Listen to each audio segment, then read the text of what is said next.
नमस्कार, आप देख रहे हैं 4 PM गुजरात और मैं हूं आपके साथ अनन्या मिश्रा। बॉलीवुड अभिनेत्री कंगना रनौत अक्सर ही अपने बयानों को लेकर सुर्खियों में बनी रहती हैं। फिर वो चाहे बॉलीवुड इंडस्ट्री को लेकर दिया गया उनका बयान हो या फिर उनकी 2014 के बाद आज़ादी मिलने का बयान। लेकिन जब से कंगना ने राजनीति में एंट्री की है और हिमाचल प्रदेश की मंडी लोकसभा सीट से भारतीय जनता पार्टी की सांसद बनी है, तब से भले कंगना रनौत के प्रोफाइल में परिवर्तन आ गया है और अब वो सिर्फ बॉलीवुड अभिनेत्री न रहकर भाजपा सांसद भी हो गई हैं। लेकिन कंगना का अंदाज और उनके बयान अभी भी पहले की ही तरह है। यही कारण है कि अब कंगना के ये बयान उनके दल भारतीय जनता पार्टी के लिए काफी भारी पड़ जाते हैं। सबसे बड़ी बात है कि बीजेपी के समझाने के बाद भी कंगना समझने को तैयार नहीं है और वो अक्सर ही कुछ ना कुछ ऐसे बोल देती हैं जो सुर्खियों में आ जाता है और फिर विपक्ष को बैठे बिठाए एक मुद्दा मिल जाता है और मुश्किलों में पड़ जाती है कंगना रनौत की पार्टी भाजपा। नतीजा विपक्ष चौतरफा बीजेपी को घेरने लगता है और उस पर सवाल उठाने लगता है, जिसके बाद बीजेपी फिर कंगना को लताड़ लगाती है। उन्हें ये बताती है कि अब वो सिर्फ एक अभिनेत्री नहीं बल्कि देश के सत्ताधारी दल की माननीय सांसद महोदया हैं। उनके कुछ भी बोलने से काम नहीं चलेगा क्योंकि उनके बयानों को पार्टी से जोड़कर देखा जाने लगता है और इससे उनकी पार्टी को नुकसान होता है, उसे जवाब देना पड़ता है। लेकिन कंगना है कि मानती ही नहीं है। नतीजा उन्हें बार बार पार्टी और विपक्ष दोनों से जलील होना पड़ता है। एक तो पता नहीं कंगना रनौत को इस देश के अन्नदाता किसानों से आखिर क्या दिक्कत है। एक और भाजपा है जो किसानों को लुभाने का प्रयास कर रही है क्योंकि किसान बीजेपी से नाराज चल रहे हैं और उनकी नाराजगी का खामियाजा बीजेपी हाल ही में हुए लोकसभा चुनावों में भुगत चुकी है। ऐसे में अब जब हरियाणा में विधानसभा चुनाव होने जा रहे हैं और चुनाव प्रचार जोरों पर है, तब भाजपा किसानों को लुभाने का कोई मौका नहीं छोड़ना चाह रही है। लेकिन ऐसे नाजुक हालात में भी कंगना किसानों को लेकर कुछ ना कुछ बोल रही हैं और बीजेपी को मुश्किल में डाल रही है। हरियाणा चुनाव के बीच कंगना रनौत द्वारा तीनों कृषि कानूनों को फिर से लागू करने की बात कहना एक बार फिर बीजेपी के लिए गले की फांस बन गया है, क्योंकि वैसे ही हरियाणा में भाजपा इस बार पिछड़ती दिख रही है और कांग्रेस वहां पर बढ़त बनाते दिख रही है। ऐसी परिस्थिति में जब बीजेपी खुद को हरियाणा में संभालने का प्रयास कर रही है, तब भाजपा सांसद कंगना रनौत तीनों कृषि कानूनों को वापस फिर से लागू करने की बात कहने वाले बयान ने विपक्ष को बैठे बिठाए एक मुद्दा दे दिया, जिसको लेकर न सिर्फ कांग्रेस और विपक्ष बल्कि एनडीए में बीजेपी के साथी भी कंगना रनौत और बीजेपी पर हमलावर हो गए हैं। हालांकि मामले को बढ़ता देख भाजपा ने तुरंत ही कंगना रनौत के इस बयान से किनारा कर लिया और कह दिया कि ये उनका व्यक्तिगत विचार होगा, पार्टी इससे सहमत नहीं है। इसके बाद मामले के बढ़ने और चौतरफा घिरने के बाद भाजपा ने एक बार फिर सांसद महोदया कंगना रनौत को लताड़ लगाई और ये दिमाग में अच्छी तरह से बिठाने को कहा कि वो ऐसे ही कुछ भी अनर्गल बयान नहीं दे सकती हैं। नतीजा कंगना रनौत को एक बार फिर जलील होना पड़ा और अपने बयान पर माफी मांगनी पड़ी। अपने शब्दों को वापस लेते हुए कंगना ने हाथ जोड़कर माफी मांगी। कंगना ने अपनी माफी वाले वीडियो में सोशल मीडिया पर कहा कि मेरे इस बयान से कई लोग निराश और हताश हैं। जब किसान कानून प्रस्तावित किया गया था तो हम में से कई लोगों ने इसका समर्थन किया था, लेकिन हमारे प्रधानमंत्री ने बड़ी संवेदनशीलता और सहानुभूति के साथ इसे वापस ले लिया और हम सभी कार्यकर्ताओं का यह कर्तव्य है कि हम उनके शब्दों की गरिमा का सम्मान करें। कंगना रनौत ने कहा कि मुझे भी यह ध्यान रखना होगा कि मैं अब कलाकार नहीं हूं, मैं भारतीय जनता पार्टी की कार्यकर्ता हूं और मेरी राय मेरी अपनी राय न होकर पार्टी का रुख होनी चाहिए। इसीलिए अगर मेरी बातों और मेरी सोच से किसी को निराशा हुई है तो मुझे खेद रहेगा, मैं अपने शब्द वापस लेती हूं। चौतरफा घिरने और पूरी तरह से जलील होने के बाद कंगना रनौत ने अपने बयान से माफी मांगी। बेशक उन्होंने ये काम एक बार फिर बीजेपी आलाकमान द्वारा उन्हें फटकार लगाने के बाद किया, लेकिन तब पछताए होत का जब चिड़िया चुग गई खेत।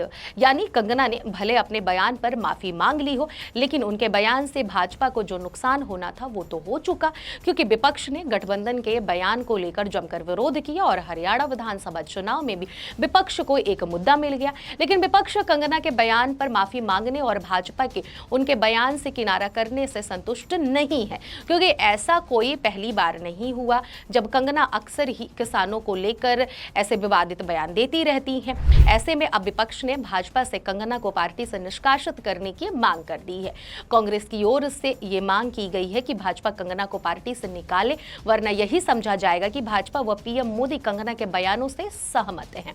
कांग्रेस की ओर से गुजरात कांग्रेस के मुखिया शक्ति सिंह गोहिल ने एक प्रेस कॉन्फ्रेंस के दौरान कंगना के इस बयान पर नाराजगी जताई और उन्होंने बीजेपी सांसद कंगना रनौत के बयान को लेकर बीजेपी व पीएम मोदी को भी घेरते हुए कंगना को पार्टी से निकालने की मांग की। गुजरात कांग्रेस अध्यक्ष शक्ति सिंह गोहिल ने कहा कि कंगना रनौत का बयान किसानों की शहादत का अपमान है, लेकिन ऐसे बयान पर बीजेपी ने कोई कार्रवाई नहीं की। उन्होंने कहा कि हर बार कंगना के बयान से खुद को अलग करने से काम नहीं चलेगा, बल्कि ऐसे बयानों पर निष्कासन होना चाहिए। गुजरात कांग्रेस प्रमुख ने कहा कि हमारी मांग है कि कंगना को भाजपा से निष्कासित किया जाए। अगर कंगना को निष्कासित नहीं किया जाता तो ये माना जाएगा कि बीजेपी और नरेंद्र मोदी किसानों की शहादत का अपमान कर रहे हैं। मैंने उनका बयान सुना। जो किसान इस देश में, हम इसको जग का तात कहते हैं, जगत का तात कहते हैं, जग का पिता कहते हैं, क्योंकि वही हमको अन्नदाता है, अन्न देता है।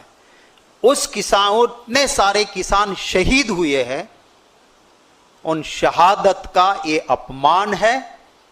अगर मैं इस प्लेटफॉर्म से या कहीं से भी, मैं कांग्रेस का एमपी हूं, और अगर मेरी पार्टी की सोच या विचारधारा से अलग मैं बयान करूंगा तो मेरी पार्टी को, अगर वो सीरियस बयान हो तो मेरी पार्टी को क्या करेगी? सबसे पहले मुझे निष्कासित करेगी पार्टी से। किया आपने कंगना रनौत को निष्कासित?